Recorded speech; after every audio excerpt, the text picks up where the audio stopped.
여러분은 평생 소중하게 간직하고 있는 물건 있으신가요? 오늘의 주인공에게도 세상 무엇과도 바꿀 수 없는 특별한 목걸이가 있었습니다. 그리고 그 목걸이 하나가 28년 동안 멈춰있던 시간을 다시 움직이기 시작했습니다. 어? 이 목걸이 우리 엄마 건데요? 벚꽃이 흩날리는 자선 바자회. 혼자 물건을 팔고 있던 여자아이가 재벌 회장의 루비 목걸이를 가리키며 말했습니다. 우리 엄마가 제일 아끼는 목걸이랑 똑같아요. 뒤에 이름과 생일도 새겨져 있는데. 순간 윤 회장의 심장이 쿵 내려앉았습니다. 그 목걸이는 세상에 단 2개뿐이었거든요. 28년 전 어린 딸의 생일 선물로 맞춤 제작했던 탄생석 목걸이. 하나는 자신의 목에, 그리고 다른 하나는 잃어버린 딸의 목에 걸어줬던 목걸이였습니다. 윤 회장의 손끝이 서서히 떨리기 시작했습니다. 황금빛 사연다방은 늘 따뜻하고 감동적인 이야기를 전해드리고 있습니다. 여러분도 소중하게 간직하고 있는 물건이나 비슷한 경험 있으시면 댓글로 함께 이야기 나눠주세요. 벚꽃이 한창 피어난 봄날 오전이었습니다. 서울 시내 문화회관 앞 야외 광장에는 아침부터 사람들의 발걸음이 끊이지 않았습니다. 광장 양쪽으로 늘어선 벚꽃나무에서 연분홍 꽃잎들이 봄바람에 실려 하나둘 내려앉았고, 형형색색의 판매 부스들이 줄지어 늘어선 자리마다 웃음소리와 흥정소리가 뒤섞여 광장을 가득 채웠습니다. 윤서희 복지재단이 매년 봄마다 여는 자선 바자회였습니다. 핸드메이드 소품부터 수공예 음식까지 일반 시민 누구나 참가 신청을 할 수 있는 열린 행사였습니다. 판매금의 일부는 재단에 기부되고 나머지는 판매자가 가져가는 방식으로 운영됐습니다. 행사가 시작된 지 얼마 지나지 않았을 무렵이었습니다. 광장 입구 쪽에 검은 세단 한 대가 소리 없이 멈춰 섰습니다. 문이 열리고 네이비 정장 차림의 여자가 내렸습니다. 윤서희 회장이었습니다. 국내 1위 주얼리 그룹을 이끄는 그녀는 흐트러짐 없는 정장 차림에 단단하게 담은 입술이 첫인상을 말해주고 있었습니다. 입구 쪽에 대기하고 있던 재단 직원들이 일제히 허리를 굽혔고 부스 참가자들 사이에서도 술렁임이 번졌습니다. 비서실장 최 실장이 태블릿을 들고 나란히 걸으며 오늘 일정을 조용히 보고했습니다. 오후 2시에 이사회 회의가 있고, 그 전에 바자회를 간단히 둘러보신 뒤 바로 이동하시면 된다는 내용이었습니다. 윤 회장은 대답 없이 이미 광장 안쪽으로 걸음을 옮기고 있었습니다. 매년 이 행사를 직접 둘러보며 참가자들을 격려하는 것이 그녀의 오랜 전통이었습니다. 부스마다 멈춰서서 한마디씩 건네는 윤서희 회장의 뒤로 최 실장이 묵묵히 따랐습니다. 뜨개질로 만든 파우치를 파는 중년 여성, 직접 볶은 커피를 선보이는 청년 아이들, 그림을 엽서로 만들어 판매하는 부부까지 저마다의 사연을 담은 물건들이 테이블 위에 올려져 있었습니다. 봄바람이 한 번씩 지나칠 때마다 벚꽃잎이 부스 위로 살며시 내려앉았습니다. 그때였습니다. 윤 회장의 발걸음이 어느 부스 앞에서 조용히 멈췄습니다. 다른 부스들보다 조금 작고 소박한 자리였습니다. 테이블 위에는 작은 손으로 하나하나 만든 듯한 비즈 팔찌와 꽃 모양, 헤어핀, 그리고 앙증맞은 목걸이들이 가지런히 놓여 있었습니다. 그 앞에는 9살쯤 됐을까요? 작은 여자아이가 혼자 의자에 앉아 지나가는 사람들을 또랑또랑한 눈으로 바라보고 있었습니다. 이름은 아린이었습니다. 윤서희 회장은 테이블 위에 팔찌 하나를 조심스럽게 집어들었습니다. 주얼리를 평생 다뤄온 손이었습니다. 비즈 하나하나가 정교하게 꿰어진 것을 엄지로 살살 훑어보던 그녀의 눈빛이 달라졌습니다. 배운 사람의 솜씨가 아니었습니다. 오히려 그렇기 때문에 더 눈길을 잡아끄는 무언가가 있었습니다. 색의 조화가 절묘했고 마감이 단정했습니다. 꼬마야, 이거 누가 만든 거야? 아린이가 고개를 들었습니다. 저희 엄마요. 엄마가 만드는 거 엄청 좋아하세요. 엄마가 어디서 배우셨어? 그냥 혼자요. 어릴 때부터 만드는 게 좋았다고 하셨어요. 윤 회장은 팔찌를 내려놓지 못한 채 옆에 놓인 헤어핀을 집어들었습니다. 볼수록 범상치 않은 감각이었습니다. 그러다 아린이를 다시 바라봤습니다. 어른 한 명 없이 혼자 자리를 지키고 있는 아이였습니다. 엄마는 어디 계셔? 혼자 온 거야? 아린이의 표정이 잠깐 흔들렸습니다. 하지만 이내 허리를 꼿꼿이 세우며 담담하게 대답했습니다. 엄마가 며칠째 몸이 안 좋아서요. 제가 대신 왔어요. 짧은 대답이었지만 그 안에 담긴 것이 적지 않았습니다. 윤서희 회장은 잠시 말없이 아이를 내려다봤습니다. 창백한 얼굴에 소매끝이 살짝 해져 있었습니다. 하지만 눈빛만큼은 조금도 흔들리지 않았습니다. 많이 아프신 거야? 괜찮아질 거예요. 제가 여기서 많이 팔아가면 병원도 갈 수 있거든요. 윤 회장은 더 묻지 않았습니다. 대신 아이의 눈높이에 맞춰 천천히 허리를 낮췄습니다. 마지막 팔찌 하나를 다시 들어 살펴보려는 순간이었습니다. 몸을 숙이자 재킷깃이 살짝 벌어지면서 안쪽에 있던 펜던트가 스르륵 흘러나왔습니다. 마침 봄 햇살 한 줄기가 비스듬히 내리쬐던 찰나 루비가 그 빛을 받아 짧고 강하게 반짝였습니다. 붉고 깊은 빛이었습니다. 아린이의 시선이 그 목걸이에 꽂혔습니다. 팔찌를 고르던 손이 멈췄습니다. 동그랗게 커진 눈동자가 펜던트 위에서 가늘게 떨렸습니다. 이거요. 아이의 목소리가 달라졌습니다. 이거요. 이 빨간 물방울 모양이요. 우리 엄마 거랑 똑같아요. 윤서희 회장의 손끝이 굳었습니다. 숨이 잠깐 멈추는 것 같았습니다. 뭐라고? 우리 엄마가 맨날 하고 있는 목걸이랑 똑같아요. 뒤에 글씨도 있죠? 아린이는 작은 손가락으로 펜던트를 가리키며 확신에 찬 목소리로 말했습니다. 옆에 서 있던 최 실장이 무언가를 느끼고 한 걸음 다가오려다 그대로 멈췄습니다. 윤 회장은 무의식적으로 손을 들어 펜던트를 감쌌습니다. 그 목걸이는 세상에 단 2개뿐인 것이었습니다. 하나는 지금 자신의 목에, 그리고 다른 하나는 잃어버린 딸의 목에 걸어줬던 것이었습니다. 엄마 이름이 뭐야? 목소리가 가늘게 떨렸습니다. 이민주요. 광장 안의 소음이 멀어지는 것 같았습니다. 발치에서 봄바람이 한 번 지나갔고 벚꽃잎 몇 장이 두 사람 사이로 소리 없이 내려앉았습니다. 윤서희 회장의 얼굴에서 핏기가 빠져나갔고 펜던트를 쥔 손끝이 차갑게 식어들었습니다. 이민주. 그 세 글자가 귓속으로 파고드는 순간 윤서희 회장의 몸이 돌처럼 굳었습니다. 광장 안을 가득 채우고 있던 사람들의 웃음소리도 바람에 흩날리는 벚꽃잎도 그 순간만큼은 아무것도 들리지 않는 것 같았습니다. 손 안에 감쌌던 루비 펜던트가 손바닥 위에서 차갑게 느껴졌습니다. 윤 회장은 아린이를 바라보며 천천히 입을 열었습니다. 뒤에 글씨가 있다고 했지? 아린이는 고개를 끄덕였습니다. 목걸이 뒤에 엄마 이름이랑 생일이 새겨져 있어요. 저 어릴 때부터 봤거든요. 엄마가 목욕할 때도 절대 안 빼요. 자다가도 이거 꼭 쥐고 있고요. 아이는 자신이 무슨 말을 하고 있는지 전혀 모른 채 해맑게 말을 이어갔습니다.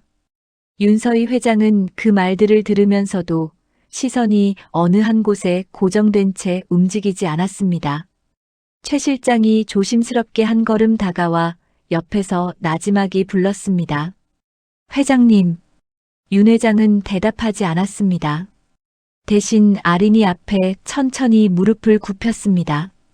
아이와 눈높이를 맞추고서 조용히 물었습니다. 엄마 이름이 이민주라고 했지? 지금 어디 사셔? 아린이가 동네 이름을 말했습니다. 서울 외곽이었습니다. 엄마가 많이 아프신 거야? 며칠째 누워 계세요. 일어나려고 하면 가슴이 너무 아프다고 하시거든요. 병원을 가야 하는데 돈이 없다고 하셔서요. 아이의 목소리에는 떨림이 없었습니다. 오히려 그 담담함이 더 깊은 곳을 건드렸습니다. 윤서희 회장은 잠시 눈을 내리깔았다가 다시 아이를 바라봤습니다. 할머니가 잠깐 이쪽에서 기다려도 될까? 아린이는 고개를 끄덕였습니다. 윤 회장은 자리에서 일어나 최 실장 쪽으로 두어 걸음 물러났습니다. 그리고 아주 낮은 목소리로 한마디만 했습니다. 일정 다 취소해. 이 아이 엄마 지금 바로 알아봐. 최 실장이 말없이 고개를 숙이고 태블릿 화면을 열었습니다. 윤서희 회장은 잠시 그 자리에 서서 하늘을 올려다봤습니다. 봄볕이 눈부셨습니다. 눈을 가늘게 찡그리자 환한빛 너머로 오래된 기억 하나가 스멀스멀 떠올랐습니다. 28년 전 봄날이었습니다. 남편이 작은 상자 2개를 테이블 위에 올려놓으며 수줍게 웃던 날이었습니다. 민주의 6번째 생일날이었습니다. 남편은 먼저 윤서희 앞으로 상자 하나를 밀었습니다. 여보, 6년 전 오늘이 당신이 제일 고생한 날이잖아. 우리 민주 키우느라 고생 많아. 상자를 열자 루비 물방울 펜던트 목걸이가 들어있었습니다. 짙은 붉은빛이 상자 안에서 조용히 빛났습니다. 남편이 직접 목 뒤로 손을 돌려 걸어줬고 그 온기가 아직도 기억에 남아 있었습니다. 그러고 나서 남편은 나머지 상자를 들고 민주 앞에 쪼그려 앉았습니다. 우리 민주 생일 축하해. 이건 엄마 거랑 똑같은 거야. 둘이 나눠 갖는 거야. 민주는 눈을 반짝이며 두 손을 내밀었습니다. 남편이 목걸이를 꺼내 민주의 목에 걸어주면서 말했습니다. 뒤에 내 이름이랑 생일 새겨져 있어. 절대 잃어버리면 안 된다. 민주는 두 손으로 펜던트를 꼭 쥐고 엄마 쪽으로 달려왔습니다. 엄마 것이랑 똑같다며 까르르 웃던 그 웃음소리가 아직도 귀에 선했습니다. 그날 오후 윤 회장의 남편이 딸 민주를 위해 놀이동산을 깜짝 선물로 준비해뒀습니다. 가족 3사람이 함께 놀이동산을 찾았습니다. 민주가 회전목마를 보더니 눈이 휘둥그레져서는 그쪽으로 뛰어갔습니다. 윤서희 회장이 지인을 만나 짧게 인사를 나누는 찰나였습니다. 불과 몇 분이었습니다. 그 짧은 순간이 28년을 갈라놓았습니다. 고개를 돌렸을 때 민주는 이미 인파 속 어딘가로 사라진 뒤였습니다. 놀이동산 전체를 샅샅이 뒤졌습니다. 이름을 목이 쉬도록 불렀습니다. 하지만 민주는 끝내 나타나지 않았습니다. 그 봄날 이후로 꽃이 피는 계절만 되면 가슴이 먼저 내려앉았습니다. 해마다 민주 생일이 돌아오면 아무것도 손에 잡히지 않았습니다. 회상이 깨졌습니다. 광장의 소음이 다시 귀 속으로 밀려들었습니다. 봄바람이 뺨을 스치고 지나갔고 윤서희 회장은 눈을 천천히 내리깔았습니다. 손 안에 꼭 쥐어진 루비 펜던트가 아직도 그 자리에 있었습니다. 28년 동안 한 번도 목에서 떼어낸 적이 없었습니다. 남편도 세상을 떠난 지 오래였고 딸도 찾지 못한 채 이렇게 세월이 흘렀습니다. 최 실장이 다가와 조용히 말했습니다. 회장님, 이민주 씨 거주지 파악됐습니다. 바로 이동하시겠습니까? 윤서희 회장은 대답 대신 아린이 쪽으로 시선을 돌렸습니다. 아이는 자리로 돌아가 팔찌를 가지런히 정돈하면서 지나가는 손님에게 씩씩하게 말을 걸고 있었습니다. 그 작은 뒷모습을 바라보는 윤 회장의 눈가에 무언가가 차올랐습니다. 하지만 그녀는 눈을 한번 질끈 감았다 뜨는 것으로 그것을 눌러 삼켰습니다. 아린아. 윤 회장이 아이를 불렀습니다. 아린이가 고개를 돌렸습니다. 할머니가 잠깐 나갔다가 다시 올게. 여기 재단 직원 아줌마한테 말해두고 갈 테니까 혼자 있지 말고 옆에 붙어 있어. 알겠지? 아린이가 고개를 끄덕였습니다. 윤서희 회장은 담당 직원에게 짧게 당부를 남기고 돌아섰습니다. 검은 세단이 광장 입구를 빠져나갔습니다. 차창 밖으로 벚꽃잎들이 바람에 휩쓸려 흩날렸습니다. 윤서희 회장은 창밖을 바라보며 펜던트를 손 안에 꼭 쥔 채 아무 말도 하지 않았습니다. 최 실장도 조용히 앞만 보고 있었습니다. 차 안에는 엔진 소리만 낮게 깔렸습니다. 봄이 올 때마다 이렇게 가슴이 내려앉았습니다. 꽃이 피는 계절만 되면 이렇게 손끝이 차갑게 식었습니다. 그런데 오늘은 달랐습니다. 가슴이 내려앉는 것과 함께 무언가가 조용히, 아주 조용히 흔들리기 시작하고 있었습니다. 차가 서울 외곽 골목 어귀에 멈춰 섰습니다. 최 실장이 먼저 내려 주변을 살폈습니다. 큰 길에서 벗어나 좁은 골목으로 들어서자 낡은 빌라들이 양쪽으로 촘촘히 들어서 있었습니다. 담벼락에는 이끼가 피어 있었고 바닥 곳곳에 봄비가 고인 웅덩이가 아직 마르지 않은 채 남아 있었습니다. 윤서희 회장이 차에서 내려 골목 안쪽으로 걸음을 옮겼습니다. 고급 구두굽이 울퉁불퉁한 바닥을 밟을 때마다 작은 소리를 냈습니다. 최 실장이 멈춰 선 곳은 낡은 빌라 한 동 앞이었습니다. 건물 외벽 페인트가 군데군데 벗겨져 있었고 입구 쪽 우편함에는 오래된 전단지들이 쌓여 있었습니다. 지하로 내려가는 계단이 건물 옆쪽에 나 있었습니다. 윤서희 회장은 계단 앞에서 잠깐 발을 멈췄습니다. 아래쪽에서 눅눅한 공기가 올라왔습니다. 계단을 내려가 현관문 앞에 섰습니다. 최 실장이 초인종을 눌렀지만 아무런 반응이 없었습니다. 한 번 더 눌렀습니다. 역시 조용했습니다. 최 실장이 문손잡이를 조심스럽게 잡아당겼더니 잠겨있지 않은 문이 그대로 열렸습니다. 안쪽에서 약 냄새와 곰팡이 냄새가 뒤섞인 공기가 한꺼번에 밀려나왔습니다. 이민주 씨 계십니까? 최 실장이 먼저 안을 들여다보며 불렀습니다. 대답이 없었습니다. 윤서희 회장이 최 실장을 옆으로 밀고 안으로 들어섰습니다. 방 안은 좁고 어두웠습니다.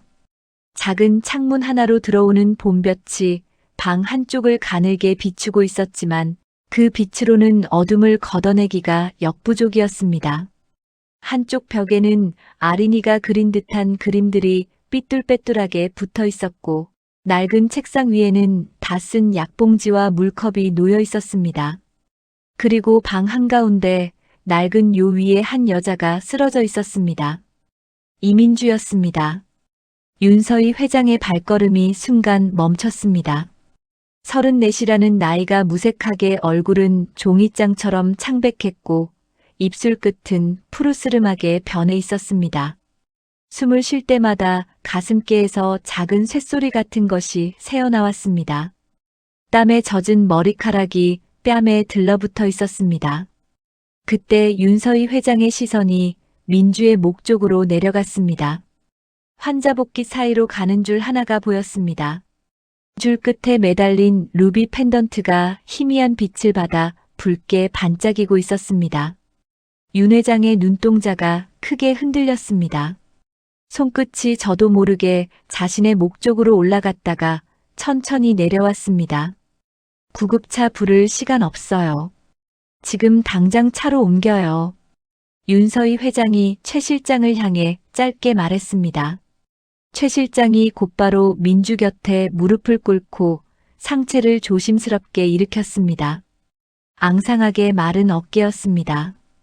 최 실장이 민주를 안아들고 문 쪽으로 몸을 돌리는 사이 윤서희 회장은 방 안을 한 번 더 둘러봤습니다. 벽에 붙은 아린이 그림들이 눈에 들어왔습니다. 크레파스로 그린 그림 한 장 한 장에 여자 둘이 손을 잡고 있는 모습이 반복되고 있었습니다. 엄마와 아린이인 듯 했습니다. 윤 회장은 시선을 거두고 계단 쪽으로 걸음을 옮겼습니다. 차 안에서 민주가 가쁜 숨을 몰아쉬며 눈을 떴습니다. 초점 없는 눈이 낯선 공간을 천천히 훑었습니다. 윤서희 회장이 민주의 머리를 조심스럽게 받치고 땀에 젖은 머리카락을 손으로 넘겨줬습니다. 누구세요? 민주의 목소리는 거의 들릴 듯 말 듯 작았습니다. 말하지 말아요. 지금 병원 가는 길이에요. 저 병원 갈 돈 없어요. 내려주세요. 민주가 힘겹게 몸을 일으키려 했습니다. 하지만 팔에 힘이 들어가지 않았고 이내 다시 윤서희 회장 쪽으로 쓰러졌습니다. 윤 회장이 민주의 어깨를 두 손으로 부축했습니다. 돈 걱정은 하지 말아요. 지금은 그게 중요한 게 아니에요. 민주는 더 버티지 못했습니다. 떨리는 입술을 꾹 다문 채 눈을 감았습니다. 병원 응급실 앞에 차가 멈추자 최 실장이 민주를 안아 올려 문 쪽으로 뛰었습니다. 이동 침대가 요란한 소리를 내며 복도를 달렸고 의료진이 달라붙어 산소 마스크를 씌우고 혈압을 재기 시작했습니다. 윤서희 회장은 응급실 문이 닫히는 것을 바라보다가 옆벽을 짚고 천천히 몸을 기댔습니다. 얼마쯤 지났을까요? 아린이가 바자회에서 돌아온 것은 저녁 무렵이었습니다. 재단 직원의 손을 잡고 응급실 대기실로 들어선 아이는 의자에 앉아 있는 윤서희 회장을 보자마자 달려왔습니다. 할머니, 엄마 어디 있어요? 엄마 많이 아파요? 눈이 빨개져 있었습니다. 울다가 겨우 참은 흔적이 역력했습니다. 윤서희 회장은 아린이 앞에 무릎을 굽히고 앉아 아이의 두 어깨를 가만히 잡았습니다. 엄마 의사 선생님한테 치료받고 있어. 조금만 기다리면 돼. 아린이는 입술을 꾹 깨물었습니다. 고개를 끄덕이긴 했지만 두 눈이 연신 응급실 문 쪽을 향했습니다. 윤서희 회장은 아린이를 옆 의자에 앉히고 자신도 그 곁에 조용히 앉았습니다. 한참이 지났습니다. 대기실은 조용했고 응급실 안에서 가끔 기계 소리가 새어나오다 다시 잠잠해지기를 반복했습니다. 그때 아린이 배에서 꼬르륵 소리가 크게 울렸습니다. 아이가 얼른 배를 손으로 누르며 고개를 푹 숙였습니다. 윤서희 회장은 아무 말 없이 자리에서 일어났다가 잠시 뒤 편의점 봉지를 들고 돌아왔습니다. 따뜻한 주먹밥과 작은 우유였습니다. 저녁 못 먹었지? 이거 먹어. 아린이는 잠깐 망설이다가 주먹밥을 받아들었습니다. 두 손으로 꼭 쥔 채 한 입 베어 물었습니다. 윤서희 회장은 그 옆에 말없이 앉아서 아이가 먹는 모습을 조용히 바라봤습니다. 할머니는요? 아린이가 우물우물 씹으며 물었습니다. 할머니는 괜찮아. 아린이는 더 묻지 않았습니다. 주먹밥을 다 먹고 나서 우유도 마셨습니다. 빈팩을 내려놓더니 이내 고개가 윤서희 회장의 팔 쪽으로 스르르 기울었습니다. 한참을 기다리다 지쳐버린 것이었습니다. 윤서희 회장은 꾸벅꾸벅 조는 아이의 머리가 자신의 팔에 완전히 기댈 수 있도록 천천히 팔을 내렸습니다. 아이의 가느다란 숨소리가 대기실 안에 조용히 퍼졌습니다. 윤 회장은 응급실 문을 바라보며 손 안의 루비 펜던트를 조용히 쥐었습니다. 손바닥에 닿는 차갑고 단단한 감촉이 28년 전 그날 밤의 기억처럼 그 자리에 박혀 있었습니다. 다음 날 아침이었습니다. 병실 창가로 봄볕이 부드럽게 스며드는 시간, 윤서희 회장이 문을 조심스럽게 열고 들어섰습니다. 한 손에는 보온 도시락이 들려 있었습니다. 민주는 침대에 반쯤 기댄 채 창밖을 바라보고 있었습니다.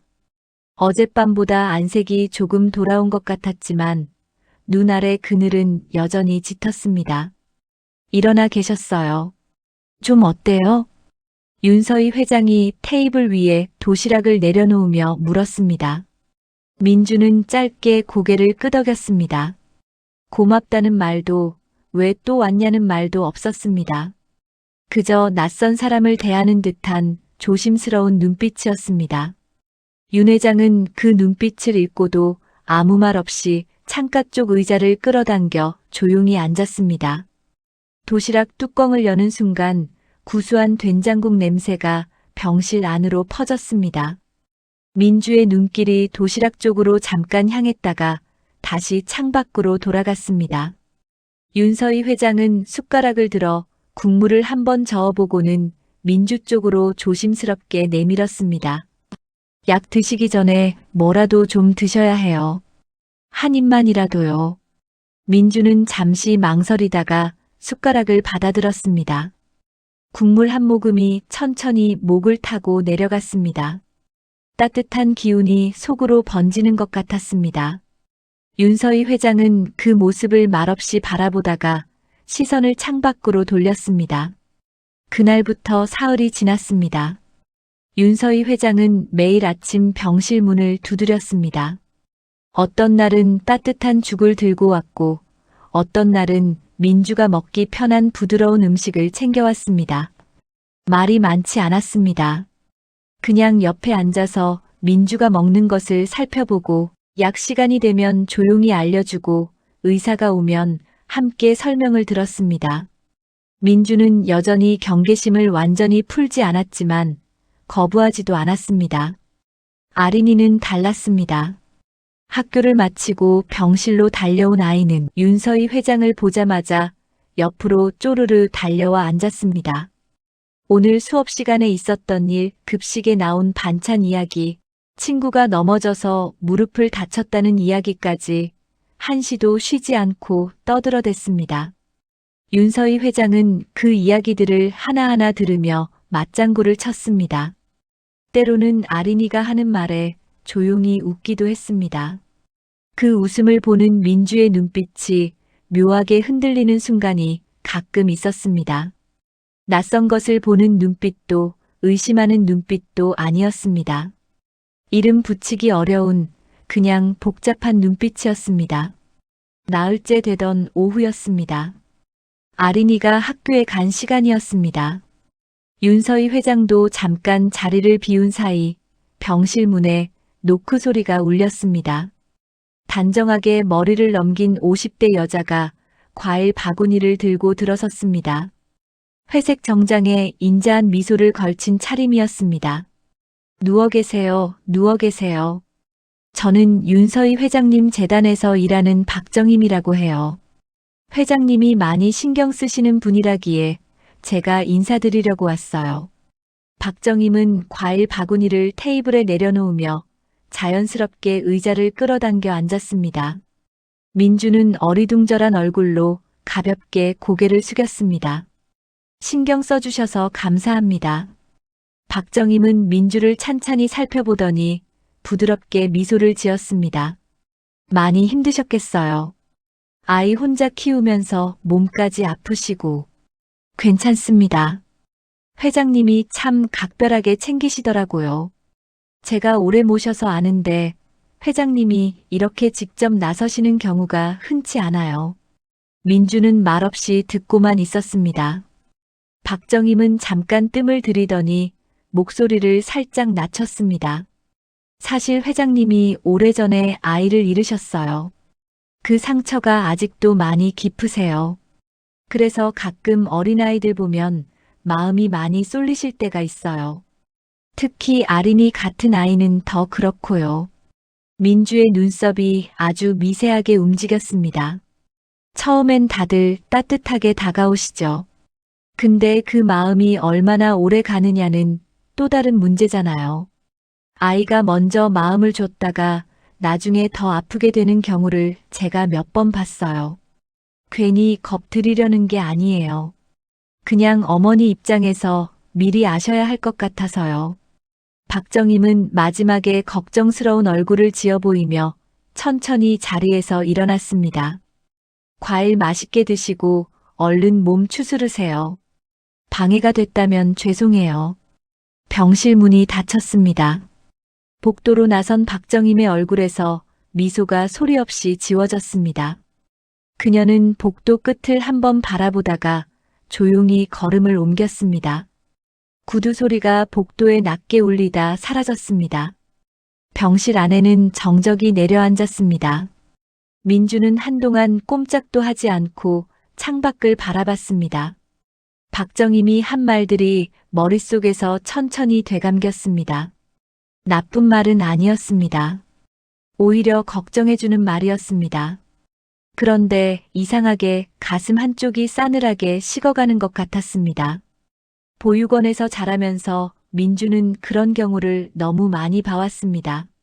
잠깐 예뻐하다가 떠나는 어른들, 기다리다 상처만 남는 아이들. 아린이는 이미 아버지한테서 한 번 버려진 아이였습니다. 그 아이가 또 누군가에게 마음을 줬다가 상처를 받는다면 생각만 해도 숨이 막혔습니다. 그때 병실 문이 열리며 아린이가 뛰어들어왔습니다. 엄마, 나왔어. 오늘 급식에 떡볶이 나왔어. 엄청 맛있었는데 엄마 생각났어. 아린이가 가방을 내던지고 침대 곁으로 달려왔습니다. 민주는 아이를 바라보다 억지로 입꼬리를 올렸습니다. 그랬어? 잘 먹었네. 할머니 아직 안 오셨어? 오늘은 늦네. 아린이가 두리번거리며 물었습니다. 민주는 대답 대신 아이의 머리를 쓰다듬었습니다. 그 손끝이 아주 미세하게 떨리고 있었습니다. 잠시 뒤 윤서희 회장이 병실 문을 열고 들어왔습니다. 아린이가 먼저 반갑게 달려갔습니다. 윤 회장은 아이를 보며 웃었습니다. 그리고 민주 쪽을 바라봤습니다. 뭔가 달라져 있었습니다. 아까까지만 해도 조심스럽지만 조금씩 열리는 것 같던 분위기가 차갑게 닫혀 있었습니다. 민주는 시선을 창밖으로 돌린 채 짧게 인사만 했습니다. 윤서희 회장은 테이블 위에 과일 바구니를 발견하고 잠깐 멈췄습니다. 누가 다녀갔다는 것을 알 수 있었습니다. 윤 회장은 아무것도 묻지 않았습니다. 평소처럼 의자를 끌어당겨 앉아 아린이 이야기를 들었습니다. 하지만 눈빛은 한 번씩 민주 쪽을 향하고 있었습니다. 잠시 뒤 윤서희 회장이 자리에서 일어나 복도로 나왔습니다. 최 실장이 몇 걸음 떨어진 곳에서 기다리고 있었습니다. 윤 회장은 복도 창밖을 바라보며 아주 낮게 말했습니다. 박정임 오늘 동선 확인해요. 어디 들렀는지 전부. 최 실장이 말없이 고개를 숙였습니다. 그날 밤이었습니다. 윤서희 회장의 저택 서재에는 불이 꺼지지 않았습니다. 책상 위에는 최 실장이 밤새 모아온 서류 뭉치가 펼쳐져 있었습니다. 아동보호센터 입소 기록, 보육원 이전 서류, 그리고 민주의 어린 시절을 추적한 각종 기록들이었습니다. 윤서희 회장은 안경을 쓰고 서류를 한 장씩 천천히 넘겼습니다. 서재 안은 조용했고 시계 초침 소리만 낮게 울렸습니다. 처음 몇 장은 특별한 것이 없었습니다. 신원 미상 여아, 이름 민주, 추정 나이 6살, 발견 장소 놀이동산 미아보호소. 짧고 건조한 문장들이었습니다. 윤서희 회장은 그 문장들을 읽으면서 손끝에 힘을 줬습니다. 종이 모서리가 살짝 구겨졌습니다. 몇 장을 더 넘기자 아동보호센터 담당 직원의 메모가 나왔습니다. 아이가 처음 발견됐을 때 이름 외에는 아무것도 말하지 못했다는 내용이었습니다. 집 주소도 부모 이름도 전화번호도 기억하지 못했습니다. 담당 직원이 이름을 어떻게 확인했는지에 대한 설명도 적혀 있었습니다. 목에 걸린 목걸이, 펜던트 뒷면에 새겨진 각인을 보고 이름을 확인했다는 것이었습니다. 그리고 그 성은 당시 담당 직원의 성을 임시로 붙인 것이라는 설명도 덧붙여져 있었습니다. 윤서희 회장이 잠시 읽기를 멈췄습니다. 눈을 들어 천장을 바라봤습니다. 민주는 집 주소를 몰랐던 것이 아니었습니다. 몰랐다기보다 충격으로 말문이 막혀버린 것이었습니다. 6살 아이가 낯선 곳에 혼자 남겨졌을 때의 공포가 어떤 것인지 윤서희 회장은 그 순간만큼은 생각하지 않으려 했습니다. 서류를 더 넘겼습니다. 아동보호센터에서 지방보육원으로 이전된 기록이 나왔습니다. 서울에서 꽤 먼 소도시였습니다. 최 실장이 별도로 메모를 붙여둔 곳이 있었습니다. 당시 윤서희 회장 측에서 고용한 사설 탐정이 여러 차례 지방 보육원들을 수소문했다는 내용이었습니다. 그런데 민주가 있던 보육원에 접근했을 때마다 담당자로부터 그런 아이는 없다는 답변을 받았다는 기록도 함께 있었습니다. 윤서희 회장의 손이 멈췄습니다. 그런 아이는 없다. 그 말 한마디가 28년의 시간을 이렇게 만들었을 수도 있었습니다. 윤 회장은 서류를 천천히 내려놓고 두 손을 책상 위에 모았습니다. 손등 위에 핏줄이 도드라질 만큼 힘이 들어가 있었습니다. 최 실장이 조용히 다가와 새 서류 묶음을 내려놓았습니다. 박정임 씨 동선 확인했습니다. 어제 오후 2시쯤 병원에 들렀습니다. 병문안 기록에도 이름이 남아 있었습니다. 민주 씨한테 뭔 말을 하고 갔는지 알아봤어요? 병실에 둘만 있었던 시간이 있었습니다. 내용은 확인하지 못했지만 그 이후로 민주 씨 태도가 달라진 것은 확인됐습니다. 윤서희 회장은 잠시 침묵했습니다. 그리고 다시 입을 열었습니다. 박정임이 28년 전 그날 어디 있었는지 다시 확인해요. 놀이동산 출입 기록, 당일 동선, 만난 사람. 그날 행적 중에 빈 구간이 있는지 꼼꼼히 봐요. 최 실장이 고개를 숙이고 물러났습니다. 다음 날 오전이었습니다. 최 실장이 태블릿 화면을 들고 서재로 들어왔습니다. 28년 전 당일 행사 사진과 영상 기록을 대조해 봤습니다. 민주 아가씨가 사라진 직후 약 15분간 박정임 씨의 모습이 어디에도 찍혀 있지 않습니다. 사진상으로도 영상 기록에서도 그 시간대에 박정임 씨는 보이지 않습니다. 윤서희 회장은 태블릿 화면을 받아들었습니다. 시간대별로 정리된 사진들을 손가락으로 천천히 넘겼습니다. 분명히 있어야 할 자리에 박정임의 얼굴이 없었습니다. 정확히 민주가 사라진 그 시간대였습니다. 그 15분 동안 어디 있었는지는요? 현재로서는 확인이 안 됩니다. 당시 행사장 외곽 쪽 CCTV는 화질이 너무 낮아서 식별이 불가능합니다. 윤서희 회장은 태블릿을 내려놓고 창밖을 바라봤습니다. 봄 햇살이 서재 바닥에 길게 깔려 있었습니다. 한참 후에 다시 입을 열었습니다. 당시에 아이를 데리고 움직인 사람을 찾아봐요. 그날 놀이동산 주변에서 수상한 움직임이 있었는지, 아이를 태운 차량이 있었는지, 뭐든 찾아봐요. 최 실장이 다시 고개를 숙이려는데 윤서희 회장이 한마디를 덧붙였습니다. 그리고 DNA 검사 준비해요. 내 혈액 샘플 준비해두고 민주 씨 담당 의사한테 조용히 연락해요. 합법적인 절차로 진행할 수 있는 방법 찾아봐요. 최 실장의 표정이 살짝 굳었습니다. 회장님, 본인 동의 없이는 절차가 복잡합니다. 알아요. 그러니까 합법적인 방법을 찾으라는 거예요. 못 찾겠으면 다른 방법을 생각해봐요. 윤서희 회장의 목소리는 낮고 단단했습니다. 최 실장은 더 이상 말을 잇지 않고 고개를 숙인 채 서재를 나갔습니다. 그날 오후였습니다. 윤서희 회장은 학교를 마친 아린이를 데리고 근처 햄버거 가게에 들렀습니다. 아린이는 두 손으로 햄버거를 들고 양쪽 볼이 가득 찰 만큼 한 입 크게 베어 물었습니다. 신이 난 얼굴이었습니다. 할머니, 저 이런 거 잘 안 먹어봤어요. 엄마랑은 비싸서 못 오거든요. 윤서희 회장은 그 말에 아무 대꾸도 하지 못했습니다. 그냥 웃는 얼굴을 만들었습니다. 아린이는 햄버거를 먹으면서 엄마 이야기를 꺼냈습니다. 할머니, 근데 우리 엄마 목걸이 아세요? 엄마가 목욕할 때도 절대 안 빼요. 자다가도 꼭 쥐고 있고요. 제가 한번 해봐도 되냐고 했더니 엄마가 안 된다고 했어요. 이건 엄마한테 제일 소중한 거라고요. 윤서희 회장은 말없이 고개를 끄덕이며 아이 이야기를 들었습니다. 손이 저도 모르게 자신의 목 쪽으로 올라갔습니다. 재킷 안에 있는 루비 펜던트를 손가락으로 조용히 감쌌습니다.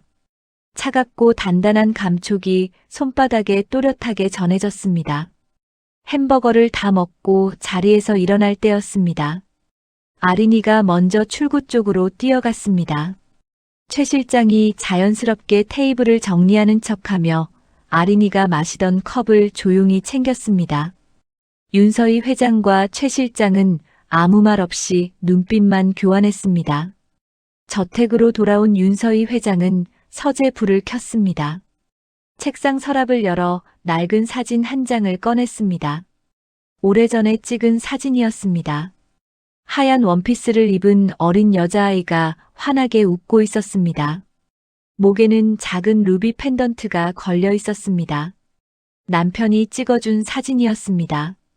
윤서희 회장은 그 사진을 책상 위에 올려놓고 오래 바라봤습니다. 손끝이 사진 속 아이의 얼굴을 아주 조심스럽게 쓸어내렸습니다. 사진지가 세월에 닳아 모서리가 낡아 있었습니다. 그만큼 오래, 그만큼 자주 들여다봤다는 뜻이었습니다. 그날 밤 늦은 시각이었습니다. 한쪽에서는 박정임이 어두운 방 안에서 휴대폰 화면을 응시하고 있었습니다. 화면에는 누군가가 보내온 짧은 문자가 떠 있었습니다. 회장님이 기록 조사를 지시했다는 내용이었습니다. 박정임은 문자를 읽고 나서 손가락으로 화면을 꺼버렸습니다. 방 안이 어둠 속으로 가라앉았습니다. 그녀는 오랫동안 창밖을 바라보다가 천천히 전화기를 들었습니다. 며칠이 지났습니다. 민주의 상태는 조금씩 나아지고 있었습니다. 처음 실려왔을 때와 비교하면 얼굴에 핏기가 돌아왔고 숨을 쉴 때마다 가슴에서 나던 쇳소리도 거의 사라졌습니다. 담당 의사는 고비는 넘겼지만 당분간 안정을 취해야 한다고 했습니다. 무리하면 언제든 다시 악화될 수 있다는 말도 빠뜨리지 않았습니다. 그날도 아린이는 학교를 마치고 병실로 달려왔습니다. 엄마 옆에 앉아 숙제를 하다가 저녁을 먹고 민주가 잠이 들면 집으로 돌아가는 것이 요즘의 일과였습니다.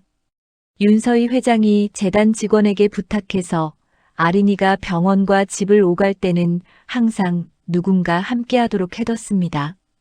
그날 저녁 아린이는 여느 때처럼 집으로 돌아왔습니다. 현관문을 열고 들어서니 집안이 조용했습니다. 불을 켜자 좁은 방 안이 환해졌습니다. 아린이는 가방을 내려놓고 냉장고를 열었습니다.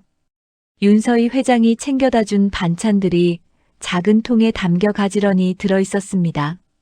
아이는 밥을 조금 떠서 혼자 먹고 설거지를 한 뒤 책상 앞에 앉았습니다.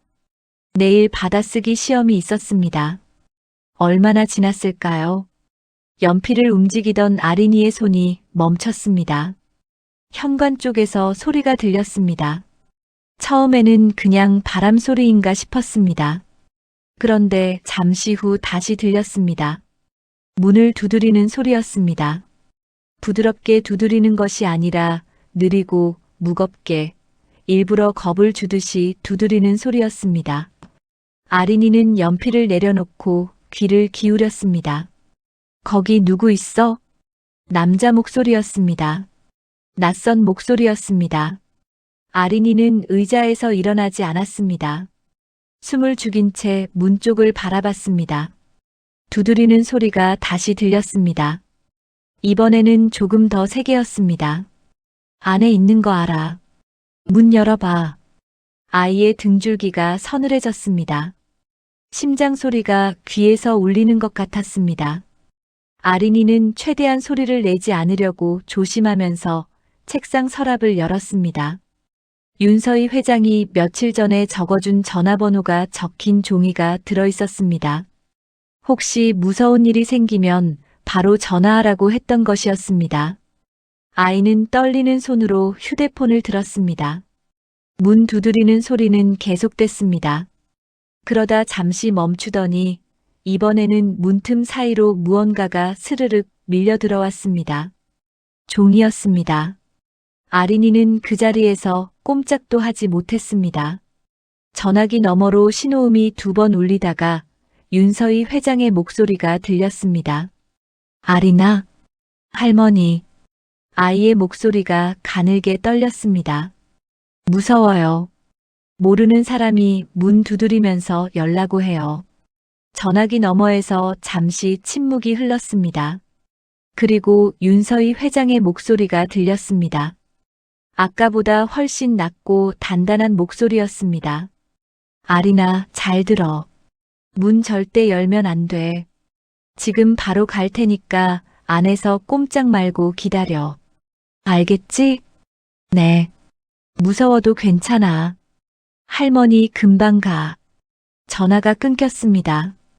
그 시각 윤서희 회장은 저택 서재에 있었습니다. 전화를 끊자마자 자리에서 일어났습니다. 최 실장이 무슨 일이냐고 묻기도 전에 이미 재킷을 집어들고 있었습니다. 아린이 혼자 집에 있는데 낯선 사람이 찾아왔어요. 지금 바로 가요. 최 실장이 따라 나서려 했지만 윤서희 회장은 이미 현관 쪽으로 빠르게 걷고 있었습니다. 차에 오르면서 최 실장에게 짧게 지시했습니다. 경찰에도 연락해요. 차가 저택을 빠져나갔습니다. 밤길을 달리는 차 안에서 윤서희 회장은 창밖을 바라보며 손에 힘을 꽉 줬습니다. 손등에 핏줄이 도드라질 만큼 주먹이 쥐어져 있었습니다. 28년 전 그날 밤 민주를 찾아 놀이동산 안을 뛰어다니던 기억이 머릿속을 스쳤습니다. 그때와 지금이 어지럽게 겹쳐드는 것 같았습니다. 차가 골목 어귀에 멈추자마자 윤서희 회장이 먼저 내렸습니다. 고급 구두가 어두운 골목 바닥을 빠르게 밟았습니다. 계단을 내려가 현관문 앞에 서서 노크했습니다. 아린아, 할머니야. 잠시 후 문 안에서 아이 발소리가 들렸습니다. 자물쇠를 여는 소리가 나더니 문이 열렸습니다. 아린이가 문틈 사이로 얼굴을 내밀었습니다. 눈이 빨개져 있었고 입술이 파르르 떨렸습니다. 윤서희 회장이 몸을 낮춰 아이를 품에 꼭 안았습니다. 아린이는 그제야 소리를 냈습니다. 참았던 울음이 한꺼번에 터져 나왔습니다. 어깨가 가늘게 들썩이고 윤서희 회장의 재킷을 2손으로 꽉 움켜쥐었습니다. 윤 회장은 아이의 등을 쓸어내리며 아무 말도 하지 않았습니다. 그냥 꼭 안고 있었습니다. 아이의 몸 떨림이 조금씩 가라앉을 때까지. 한참 뒤 아린이가 고개를 들었습니다. 눈물이 뺨을 타고 흘러내린 자국이 선명했습니다. 저기 종이가 있어요. 아이가 문 안쪽 바닥을 가리켰습니다.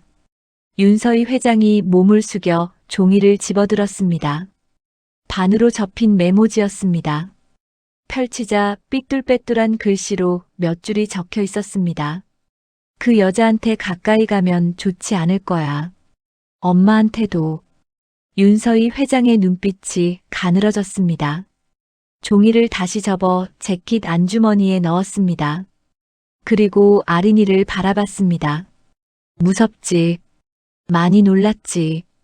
아이가 고개를 끄덕였습니다. 이제 괜찮아. 할머니가 왔으니까.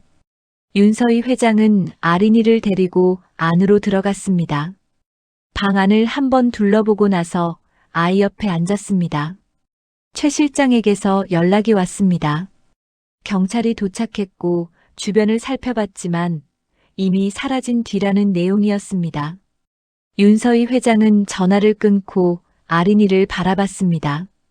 오늘 밤은 할머니가 여기 있을게. 혼자 두지 않을 테니까 자도 돼. 아린이는 잠시 윤서희 회장을 바라보다가 이불을 끌어당겨 몸을 뉘었습니다. 얼마 지나지 않아 아이의 숨소리가 고르게 바뀌었습니다. 윤서희 회장은 불을 낮추고 아이 곁에 조용히 앉았습니다. 재킷 안주머니에서 메모지를 다시 꺼내 바라봤습니다. 손안에서 종이가 바스락거렸습니다. 이 메모를 누가 보냈는지는 묻지 않아도 알 것 같았습니다. 윤서희 회장은 메모지를 손안에 꼭 쥔 채 어두운 창밖을 바라봤습니다. 골목 가로등 불빛이 창문에 비스듬히 들어와 방 바닥에 길게 깔렸습니다. 아린이의 고른 숨소리가 조용히 방 안을 채웠습니다. 윤 회장은 그 숨소리를 들으며 천천히 눈을 감았다가 다시 떴습니다. 내일은 최 실장에게 박정임의 모든 것을 다시 들여다보라고 해야겠다는 생각이 들었습니다. 더 이상 시간을 끌 수 없었습니다. 다음 날 아침 윤서희 회장은 아린이가 학교에 가는 것을 직접 배웅했습니다. 골목 어귀까지 아이의 손을 잡고 걸어 나갔습니다. 아린이는 밤새 푹 잔 덕분인지 얼굴에 생기가 돌아와 있었습니다. 어젯밤 일은 언제 그랬냐는 듯 학교 가방을 양쪽으로 흔들면서 걸었습니다. 큰 길이 보이는 곳에서 아린이가 돌아보며 손을 흔들었습니다. 할머니, 오늘 병원 가면 봐요. 윤서희 회장은 고개를 끄덕이며 아이가 버스에 오르는 것을 끝까지 지켜봤습니다. 버스가 모퉁이를 돌아 사라지고 나서야 골목 안으로 걸음을 돌렸습니다. 그날 오전 내내 최 실장에게서 연락이 오지 않았습니다. 윤서희 회장은 병원에 들러 민주의 상태를 확인하고 나서도 마음이 가라앉지 않았습니다. 민주는 어젯밤 무슨 일이 있었는지 모른 채 조금 더 기력이 돌아온 모습으로 앉아 있었습니다. 윤 회장은 아무 말도 하지 않았습니다. 어젯밤 아린이에게 있었던 일을 민주에게 알리면 몸 상태가 더 나빠질까 싶어서였습니다.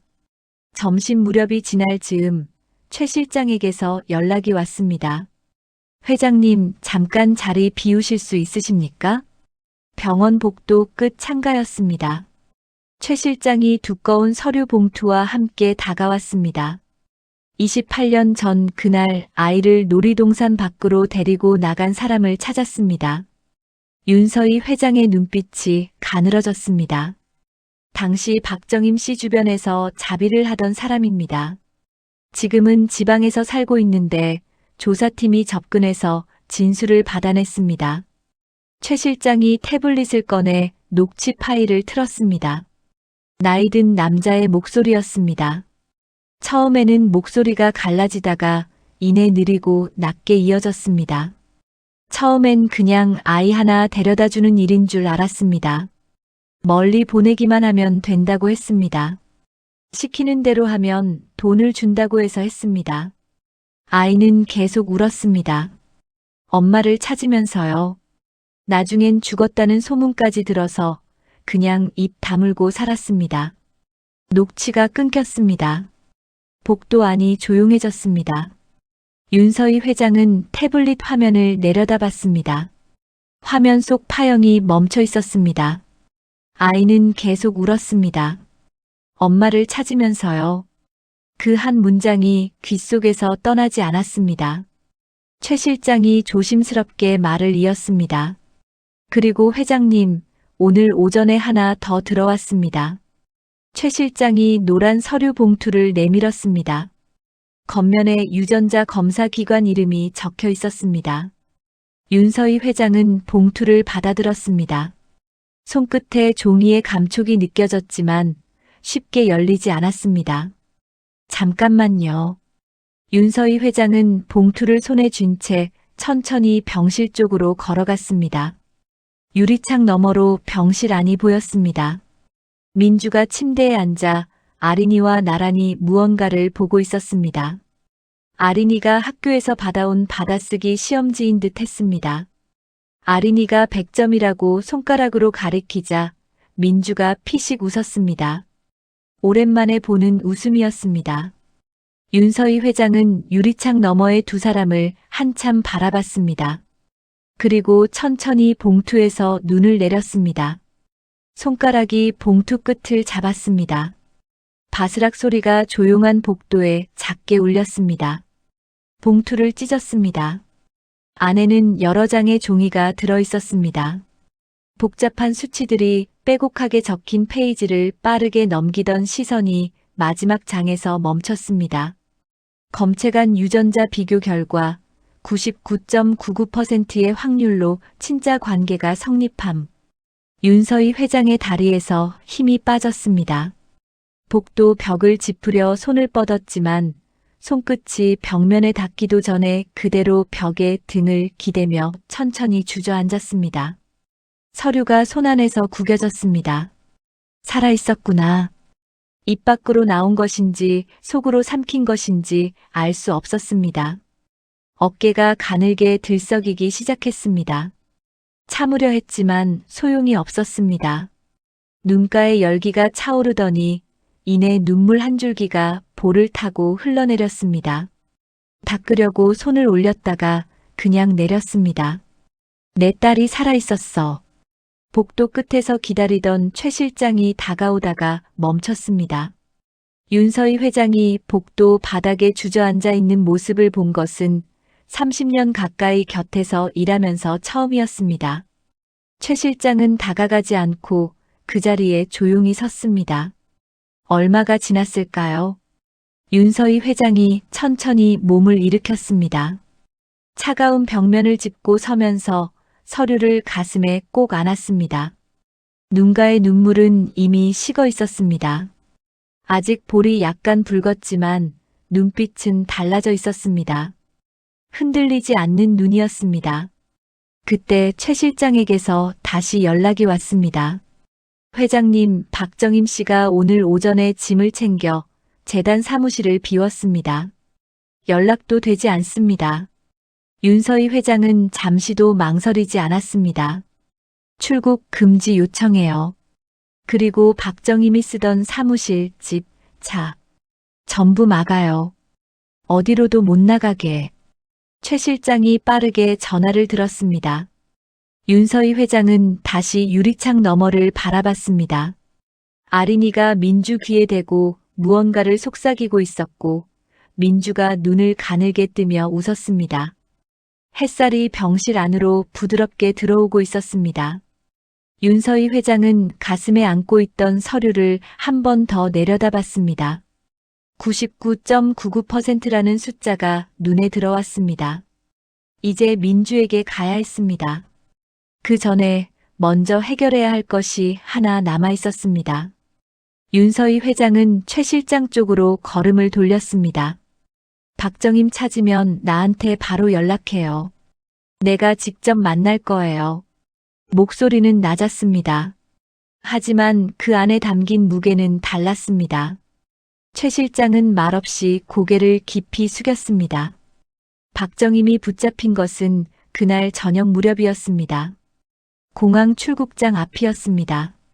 이미 출국 금지 조치가 내려진 상태였고 최 실장이 보낸 사람들이 미리 자리를 지키고 있었습니다. 박정임은 작은 캐리어 하나를 끌고 나타났습니다. 탑승 수속 창구 앞에서 여권을 내밀다가 제지를 당했습니다. 잠깐 굳은 얼굴로 버티는 듯 했지만 이내 아무 말도 하지 않았습니다. 그날 밤 11시였습니다. 윤서희 회장의 저택 서재에 불이 켜져 있었습니다. 책상 위에는 28년 전 놀이동산에서 찍힌 사진들과 박정임의 동선 기록, 그리고 아이를 지방으로 데려갔던 사람의 진술서가 가지런히 놓여 있었습니다. 윤서희 회장은 책상 앞에 반듯하게 앉아 있었습니다. 등이 의자 등받이에 닿지 않았습니다. 노크 소리가 들렸습니다. 들어오세요. 문이 열리고 박정임이 들어왔습니다. 평소와 다름없이 단정한 회색 정장 차림이었습니다. 머리도 흐트러지지 않았습니다. 입가에는 여전히 인자한 미소가 걸려 있었습니다. 그 미소를 보는 순간 윤서희 회장의 손끝에 힘이 들어갔습니다. 하지만 표정은 움직이지 않았습니다. 앉아요. 박정임이 맞은편 의자에 앉았습니다. 두 손을 무릎 위에 가지런히 모은 자세였습니다. 서재 안이 잠시 조용했습니다. 윤서희 회장이 책상 위 사진 한 장을 손끝으로 밀었습니다. 28년 전 놀이동산 행사장 사진이었습니다. 박정임의 시선이 사진 위에 내려앉았습니다. 아주 잠깐 눈동자가 흔들리는 것 같았습니다. 하지만 이내 고개를 들었습니다. 오래된 사진이네요. 무슨 일로 부르셨어요, 회장님? 윤서희 회장은 대답 대신 서류 한 장을 더 꺼내 밀었습니다. 시간대별로 정리된 동선 기록이었습니다. 그날 민주가 사라진 시간에 넌 어디 있었어? 박정임은 서류를 내려다봤습니다. 그리고 다시 고개를 들며 차분하게 말했습니다. 28년 전 일이에요, 회장님. 저도 기억이 잘 안 나요. 그날 워낙 혼란스러웠잖아요. 15분이야. 네가 없는 시간이 정확히 15분이야. 민주가 사라진 그 시간이랑 딱 맞아. 박정임은 잠시 말이 없었습니다. 손끝이 무릎 위에서 아주 미세하게 움직였습니다. 사진 몇 장으로 전부 맞출 수는 없지 않겠어요? 그날 저도 민주 아가씨 찾겠다고 뛰어다녔는데요. 윤서희 회장이 태블릿을 들어 화면을 켰습니다. 그래서 이 사람도 찾았어. 태블릿 화면에는 녹취 파일이 올려져 있었습니다. 재생 버튼을 눌렀습니다. 남자의 떨리는 목소리가 조용한 서재 안으로 흘러들었습니다. 멀리 보내기만 하면 된다고 했습니다. 아이는 계속 울었습니다. 엄마를 찾으면서요.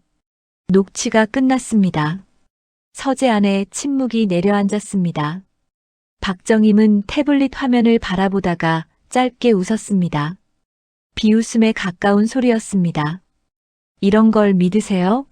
돈 조금 쥐어주면 무슨 말이든 하는 사람들이에요. 믿고 안 믿고의 문제가 아니야. 윤서희 회장의 목소리가 낮아졌습니다.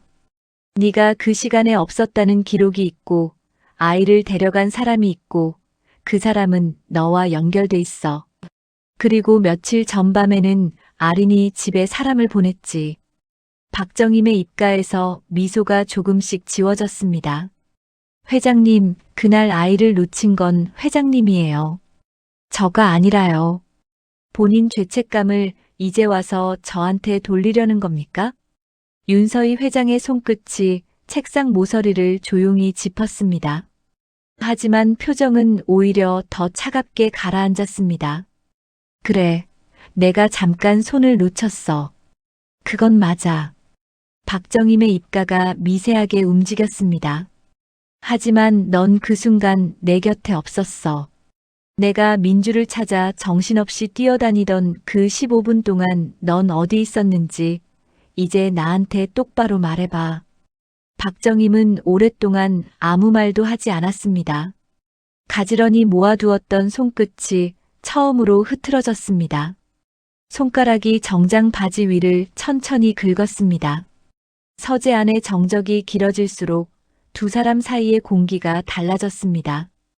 이윽고 박정임이 천천히 등받이에 몸을 기댔습니다. 방금 전까지 반듯하게 세웠던 허리가 처음으로 무너지는 것 같았습니다.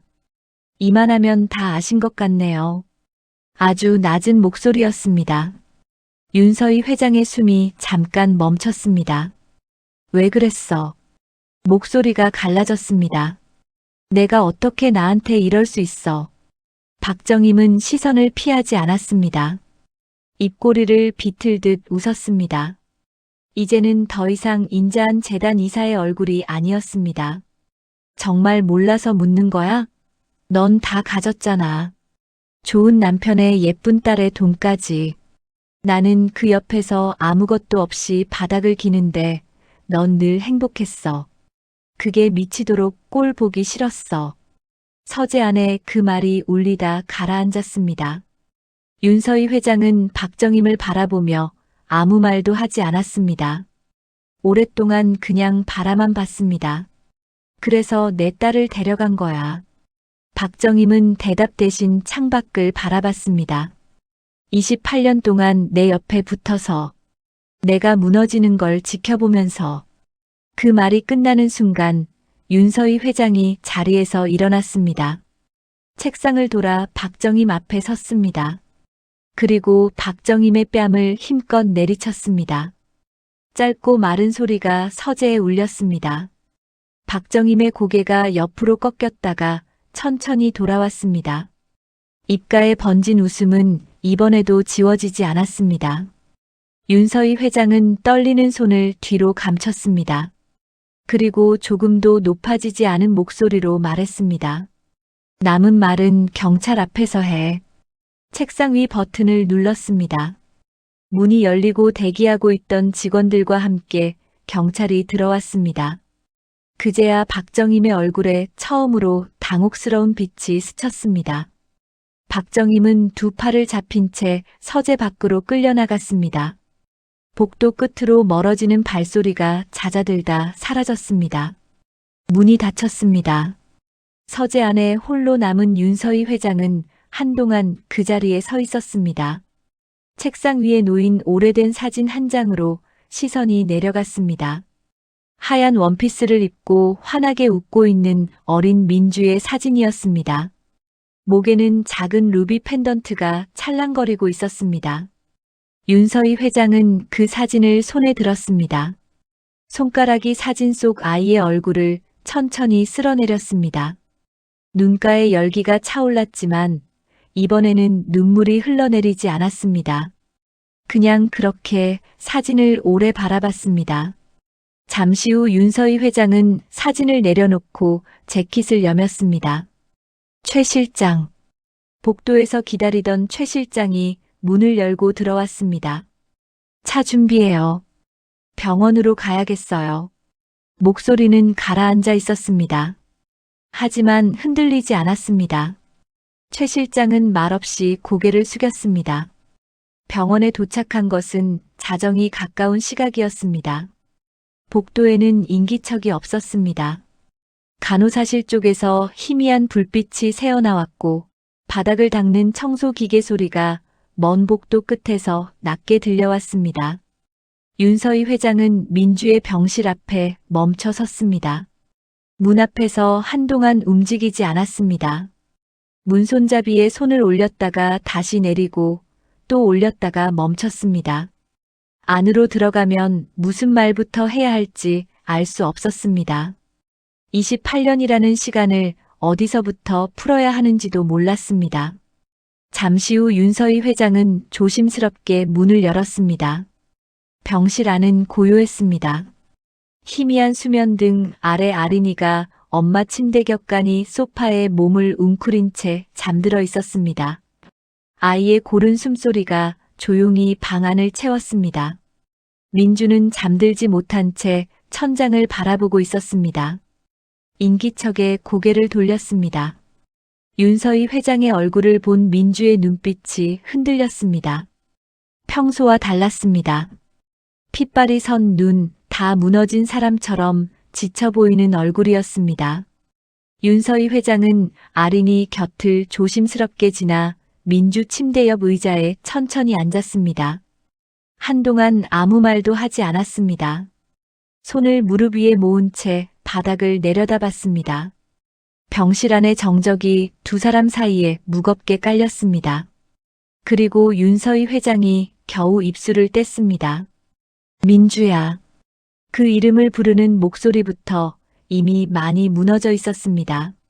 민주의 눈빛이 미세하게 흔들렸습니다. 하지만 대답은 하지 않았습니다. 내가 꼭 해야 할 말이 있어서 왔어.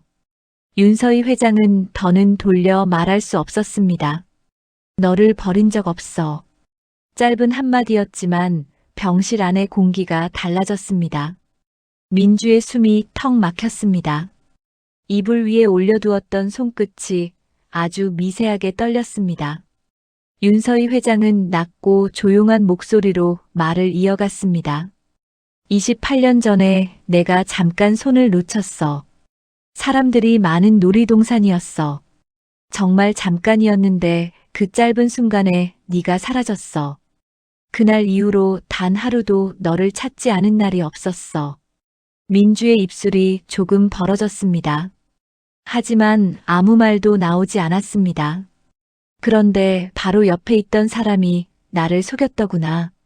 그 사람이 너를 내 눈앞에서 빼돌렸어. 멀리 보냈고 기록도 지웠어. 내가 찾지 못하게. 민주의 눈동자가 크게 흔들렸습니다. 그러니까 너는 버려진 아이가 아니야.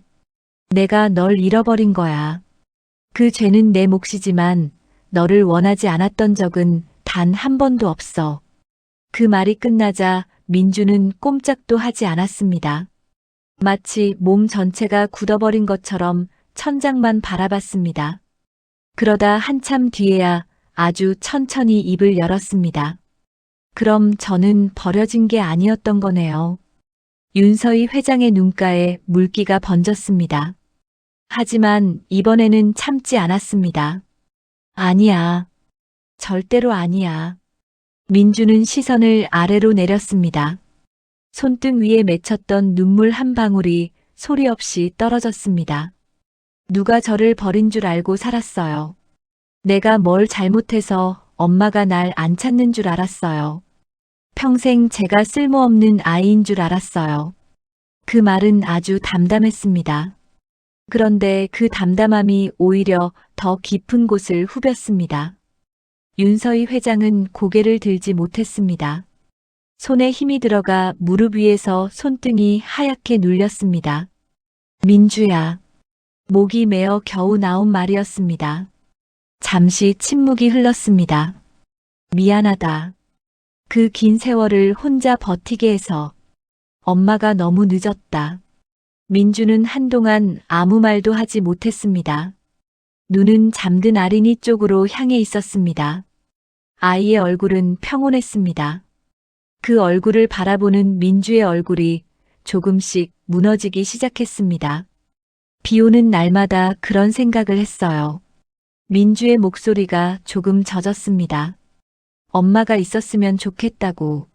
아린이 낳고 몸도 못 추스른 채 일 나가던 날도 그랬고요. 너무 외로울 때마다 그냥 한 번쯤은 그런 생각했어요. 한 번도 말해본 적 없는데. 말을 멈췄습니다. 오래 입 밖에 내지 못했던 것들이 목에 걸린 것처럼 숨을 골랐습니다. 한 번도 말해본 적 없는데 너무 외로웠어요. 그 말이 병실 안에 조용히 내려앉았습니다. 윤서희 회장은 더 버티지 못했습니다. 몸을 앞으로 숙여 민주를 조심스럽게 끌어안았습니다. 처음에 민주의 몸이 살짝 굳었습니다. 하지만 빼지는 않았습니다. 그리고 쌓아두었던 설움이 조용한 흐느낌으로 새어나오기 시작했습니다. 두 사람은 한동안 서로의 어깨에 얼굴을 묻은 채 울었습니다. 사과는 길지 않았고 용서도 쉽게 입 밖으로 나오지 않았습니다. 그냥 그렇게 울었습니다. 그것으로 충분한 것들이 있었습니다. 그때였습니다. 간이 소파 쪽에서 부스럭거리는 소리가 들렸습니다. 아린이가 뒤척이다 눈을 떴습니다. 눈을 비비다 말고 엄마와 윤서희 회장의 얼굴을 번갈아 바라봤습니다. 엄마 울어요? 아이의 목소리가 조심스러웠습니다. 민주가 눈물을 급히 닦으려 했지만 이미 늦었습니다. 윤서희 회장도 고개를 들었습니다. 아린이는 잠시 두 사람을 가만히 보다가 소파에서 내려와 천천히 다가왔습니다. 그리고 작은 손을 뻗어 윤서희 회장의 손등 위에 포개 놓았습니다. 할머니도 울지 마요. 아이는 이유도 모른 채 그냥 그렇게 말했습니다. 그 한마디에 윤서희 회장은 더 이상 아무 대꾸도 하지 못했습니다. 대신 아린이의 손을 천천히 감싸주었습니다. 세 사람은 한동안 그렇게 있었습니다. 누구도 긴 말을 하지 않았습니다. 수면등 아래 희미한 빛이 세 사람 위로 고르게 내려앉았습니다. 한참이 지나고 아린이가 다시 소파 쪽으로 돌아가 눈을 감았습니다. 아이의 숨소리가 이내 고르게 바뀌었습니다. 민주는 아이가 잠드는 것을 확인하고 나서 윤서희 회장 쪽으로 고개를 돌렸습니다. 그리고 아주 작게 거의 들릴 듯 말 듯한 목소리로 입을 열었습니다.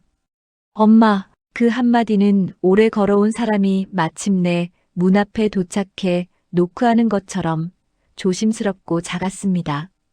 진실을 처음 안 직후가 아니라 그 이후에 긴 시간을 지나서야 나온 말이었습니다. 그래서 더 작았고 더 깊었습니다. 윤서희 회장의 어깨가 크게 떨렸습니다. 그녀는 대답 대신 민주의 손을 두 손으로 감싸주었습니다. 그 손을 가슴 쪽으로 끌어안듯 꼭 쥐었습니다. 병실 안에는 다시 침묵이 내려앉았습니다. 하지만 조금 전과는 다른 침묵이었습니다. 오래 끊겨있던 무언가가 아주 조심스럽게 다시 이어지기 시작한 뒤의 침묵이었습니다. 그 뒤로 시간이 흘렀습니다. 박정임은 아동 유기와 기록 조작, 횡령까지 죄가 낱낱이 드러나 구속됐습니다. 28년 동안 숨겨온 것들이 하나씩 세상 밖으로 나오는 데는 그리 오래 걸리지 않았습니다.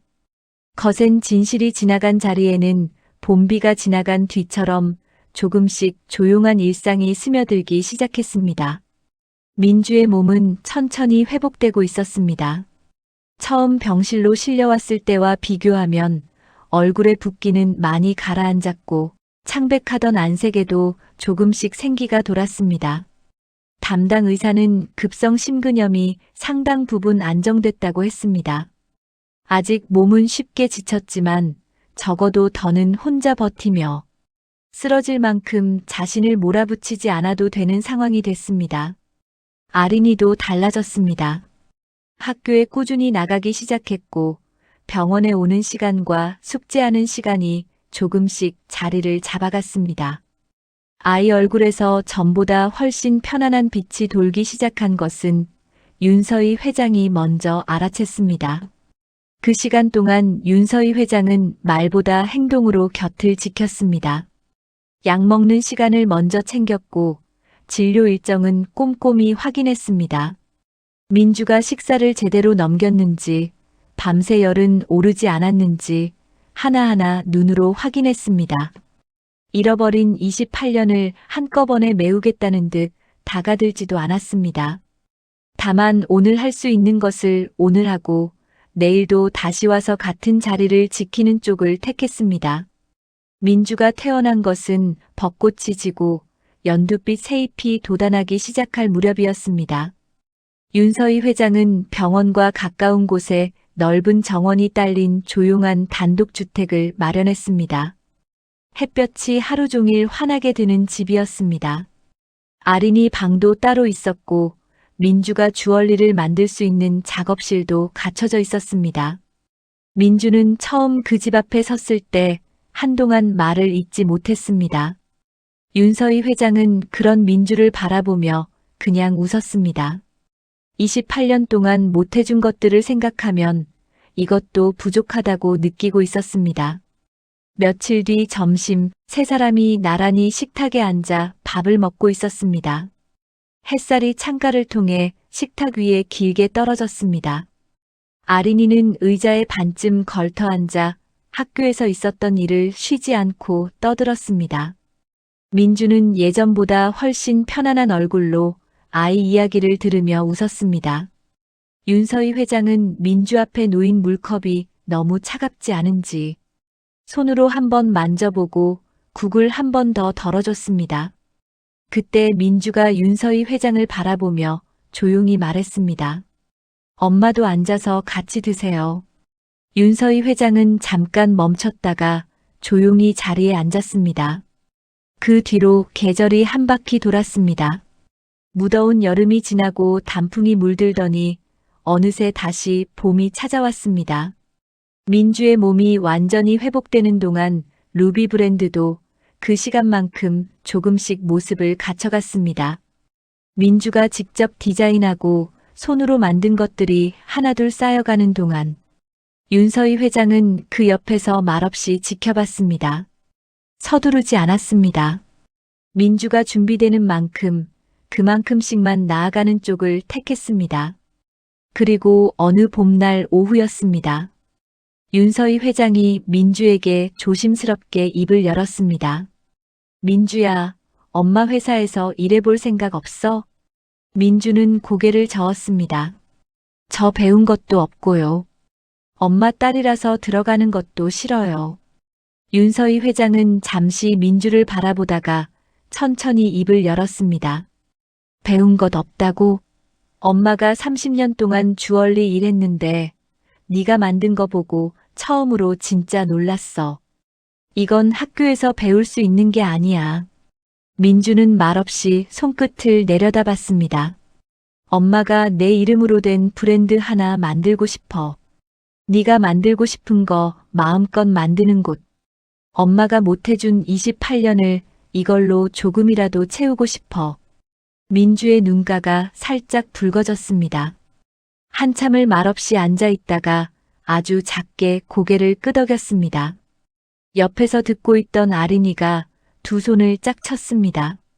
엄마 회사 다니는 거야? 나도 나중에 거기서 일할 거야. 세 사람이 동시에 웃었습니다. 그렇게 탄생한 것이 루비 브랜드였습니다. 루비는 민주의 삶이 고스란히 담긴 브랜드였습니다. 커플 목걸이, 탄생석 주얼리, 핸드메이드 비즈라인, 시니어 주얼리, 아동 주얼리까지 하나하나가 민주가 살아온 시간에서 나온 것들이었습니다.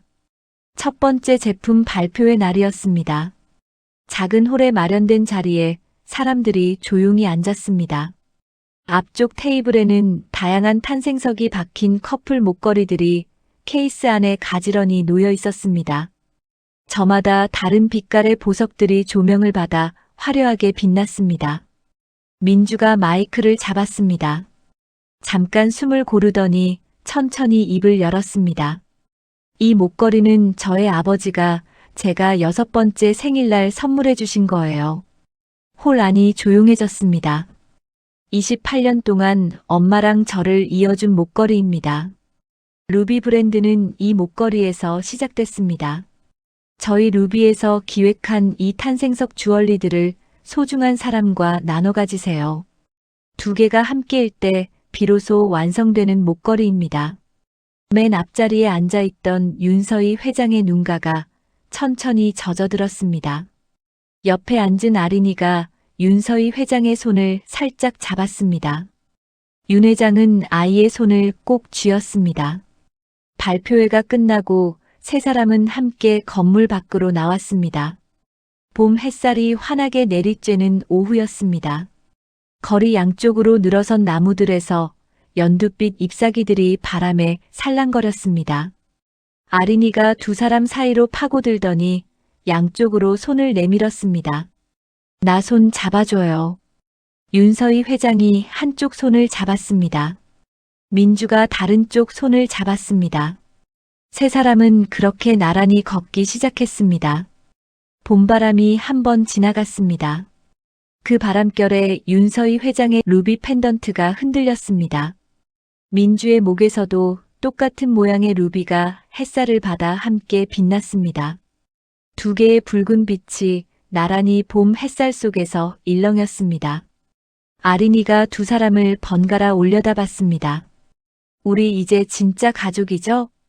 윤서희 회장과 민주는 서로를 바라봤습니다. 아무 말도 하지 않았습니다. 그럴 필요가 없었습니다. 세 사람의 손이 맞닿은 곳 위로 봄 햇살이 조용히 내려앉고 있었습니다. 이야기의 시작도 아린이었고 끝도 아린이었습니다. 그 작은 손이 28년 동안 끊어져 있던 혈연을 다시 이어준 것이었습니다. 바자회 날 아이가 가리켰던 그 붉은 루비 하나가 세상에 단 2개뿐이었던 그 목걸이가 28년의 시간을 건너 세 사람을 하나로 이어놓았습니다. 이 사연을 들으면서 저는 이런 생각이 들었습니다. 윤서희 회장과 딸 민주가 28년 동안 소중하게 간직했던 그 목걸이처럼 우리 부모님도 우리가 드린 작은 선물 하나를 그렇게 평생 간직하고 계실지 모릅니다.